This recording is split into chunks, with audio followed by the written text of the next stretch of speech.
Hello friends, आपका हमारे channel math notes पर स्वागत है।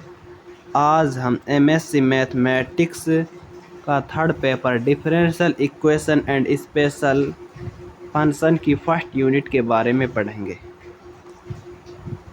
फर्स्ट यूनिट को 3 भागों में डिवाइड किया गया है। पहला है रिकेट इक्वेशन, दूसरा भाग है टोटल डिफरेंशियल इक्वेशन, थर्ड भाग है मूंगे मेथड। रिकेटी इक्वेशन का समीकरण वाई डैश बराबर p plus q y plus r y square होता है। इसी के माध्यम से हम सभी सवालों को हल करेंगे, यानी इस समीकरण की सहायता से रिकेट इक्वेशन के सभी क्वेश्चनों को हम हल करेंगे। रिकेटी इक्वेशन को 4 भागों में डिवाइड किया गया है। पहला है general solution of Riccati equation, दूसरा भाग है one particular solution of Riccati equation और तीसरा भाग two particular of solution of Riccati equation, तीसरा भाग three particular solution of Riccati equation. Paper में अधिकतर रिकेटी इक्वेशन में 10 नंबर का सवाल आता है और टोटल डिफरेंशियल इक्वेशन से भी 10 नंबर का सवाल आता है और मूंगेज मेथड से 20 नंबर का सवाल आता है। अब हम जनरल सॉल्यूशन ऑफ रिकेट इक्वेशन के स्टेटमेंट के बारे में पढ़ेंगे। हमारे लिए क्वेश्चन में एक रिकेट इक्वेशन दी जाएगी जिसका कंपैरिजन हमें रिकेट इक्वेशन से करना है। गिवन इक्वेशन को फर्स्ट समीकरण मान लेते हैं और रिकेट इक्वेशन को दूसरा समीकरण मान लेते हैं। इसके बाद y बराबर u1/RU जनरल सॉल्यूशन हम ले लेते हैं। इसको समीकरण 3 चूज कर समीकरण 3 का डिफरेंशिएट कर देते हैं v/u से, यानी पहला फंक्शन ऐसा ही दूसरे का अवकलन माइनस दूसरा ऐसा ही पहले का। इस सूत्र की सहायता से हम इसका अवकलन कर देंगे। डिफरेंशिएट करने के बाद इसको समीकरण 4 चूज कर लेंगे। उसके बाद इक्वेशन 3 और इक्वेशन 4 का मान इक्वेशन फर्स्ट में रखना है, यानी y डैश का मान dy/dx की जगह रखना है और इक्वेशन 1 में y की जगह -u1/RU को रखेंगे। फ्रेंड्स, अब हम रिकेट इक्वेशन से एक क्वेश्चन को हल करते हैं। हमारा क्वेश्चन फर्स्ट है dy/dx बराबर -2 -5y -2y स्क्वायर। हमें इस क्वेश्चन को रिकेट इक्वेशन से सॉल्व करना है। इस क्वेश्चन को सॉल्व करने के लिए सबसे पहले हम इसका कंपैरिजन रिकेट इक्वेशन से के समीकरण से करेंगे, जो कि हमारे पास रिकेट इक्वेशन का समीकरण y डैश बराबर p plus q y plus r y square से करना है। हम dy/dx को y डैश भी लिख सकते हैं। -2 की जगह हमने -2 लिख दिया, -5 की जगह -5 और -2y स्क्वायर की जगह -2y स्क्वायर। अब हम इस समीकरण 1 का कंपेयर समीकरण 2 से करते हैं। कंपेयर करने पर हमारे लिए p का वैल्यू -2, q की वैल्यू -5 और r की वैल्यू -2 प्राप्त हुई। अब हम रिकेट इक्वेशंस को सॉल्व करने के लिए y बराबर u1/RU इसका जनरल सॉल्यूशन मान लेते हैं। हमने -u1 की जगह u1 लिख दिया और r का मान हमारे पास 2 है, इसलिए हमने -2 को लिख दिया। माइनस और माइनस से प्लस का निशान हो गया। u1 की जगह u1 और 2u की जगह 2। अब हम इसको इक्वेशन नंबर थर्ड चूज कर लेते हैं और इक्वेशन थर्ड का अब हम डिफरेंशिएशन करते हैं। इसका डिफरेंशिएशन v अपॉन u से u अपॉन v। इस फॉर्मूले की सहायता से हम इसका अवकलन कर सकते हैं। d अपॉन डी एक्स यानी u अपॉन v बराबर v ऐसा ही u का अवकलन माइनस u ऐसा ही v का अवकलन अपॉन v स्क्वायर। अब हमको रिकेट इक्वेशन के स्टेटमेंट के अनुसार इक्वेशन थर्ड और फोर्थ को इक्वेशन फर्स्ट में इसका मान रखना है। फ्रेंड्स, हमको y डैश की जगह तो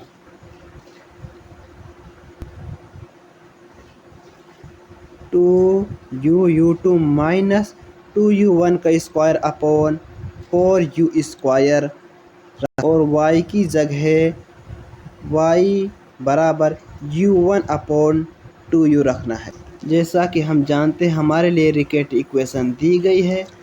हमने y डैश की जगह 2u2 minus 2u1 square upon 4u square रखा और बराबर की जगह बराबर -2 की जगह 2 और माइनस की जगह -5 की जगह 5 और हमारे लिए y का मान जो है 2u अर्थात y और y डैश की वैल्यू इक्वेशन फर्स्ट में रखकर अब हम इस इक्वेशन को सॉल्व करते हैं। सबसे पहले हम इस समीकरण को इसको खोल लेते हैं, एलसीएम खोल लेते हैं इसका। यानी इसके अपॉन में एक बार इसको लिख दिया और एक बार इसके अपॉन में इसको लिख दिया हमने। -2 की जगह हमने -2 का लिख दिया। 5 गुणा 5 u1 अपॉन 2u माइनस की जगह -2 की जगह 2 u1 का गुणा u1 का से को u1 स्क्वायर और 2 गुणा 2 किया 4 और u गुणा u किया तो u का स्क्वायर। उसके बाद हम इससे इसको काट देते क्योंकि दोनों समान है, क्योंकि यह भी -2u1 स्क्वायर अपॉन 4 स्क्वायर और यह भी -2u1 square upon 4u square, इसलिए दोनों कट जाएंगे। हमारे पास यहाँ पर 2u2 और 4u स्क्वायर बचा। हम 2 का भाग 4 में देंगे, यहाँ पर नीचे अपॉन में 2 बच गया और u से एक u कट गया, यानी नीचे 1u बच गया, ऊपर u2। -2 की जगह 2 -5 की जगह -5u अपॉन 2u। उसके बाद हम इसका एलसीएम लेते हैं, यानी 2 दूनी 4u -5u1 अपॉन 2u। अब हम 2u से 2u काट दिया, हमारे पास यहाँ पर u2 5u1 इधर जाएगा तो प्लस का हो जाएगा और 4 भी इधर जाएगा तो प्लस का हो जाएगा। अब ये हमारे लिए सेकंड ऑर्डर की लीनियर डिफरेंशियल इक्वेशन प्राप्त हुई।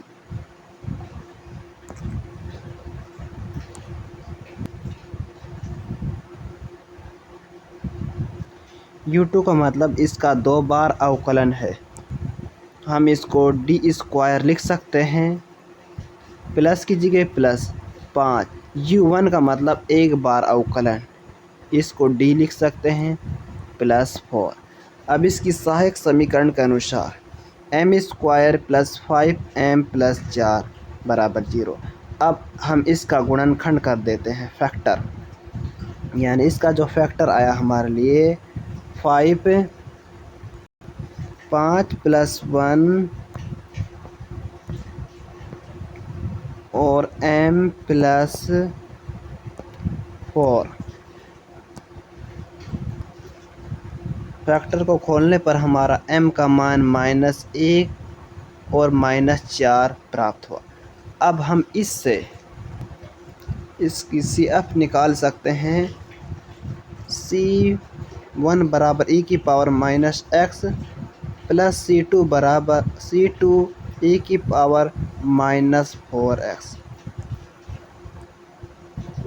हमारे लिए इस u का मान तो निकल गया। अब हमें u डैश का मान निकालना है, क्योंकि हमने y बराबर u1 डैश अपॉन 2u माना, इसलिए अब हम इसका डिफरेंशिएट कर देते हैं। डिफरेंशिएट करने पर y बराबर u1 अपॉन 2u की वैल्यू रखते हैं हमने u1 की जगह c1 e की power minus x plus 4c2 e की पावर माइनस 4x, 2 की जगह 2 और u की वैल्यू ये इसमें पुट कर गिराई। इसके बाद हमने दोनों में से e की पावर माइनस 4x को कॉमन ले लिया। जब c1 e की पावर माइनस x में से e की पावर माइनस 4x कॉमन लेंगे तो हमारे लिए ऊपर जाएगा तो पावर पॉजिटिव हो जाएगी, इसलिए हमारे पास e की पावर 3x बच जाएगा। प्लस की जगह प्लस 4c2, ये तो हमने कॉमन ही ले लिया। इसके बाद इसमें से भी माइनस का 4x कॉमन लिया, ये माइनस का x है तो यहाँ पर प्लस का 3x बच गया, प्लस की जगह प्लस और c2 की जगह c2 और ये तो कॉमन नहीं चला। इसके बाद हम इससे काट सकते हैं इसको, आगे माइनस की निशान ये माइनस का आएगा। इसके बाद हम इसका वज्र गुणन कर देते हैं और इसके बाद इसको इधर इसका पक्षांतरण कर दिया और ये हमारी फाइनल आंसर, फाइनल इक्वेशन प्राप्त हुई। ये हमारा रिकेट इक्वेशन का रिक्वायर्ड सॉल्यूशन है। This is required solution of रिकेट equation.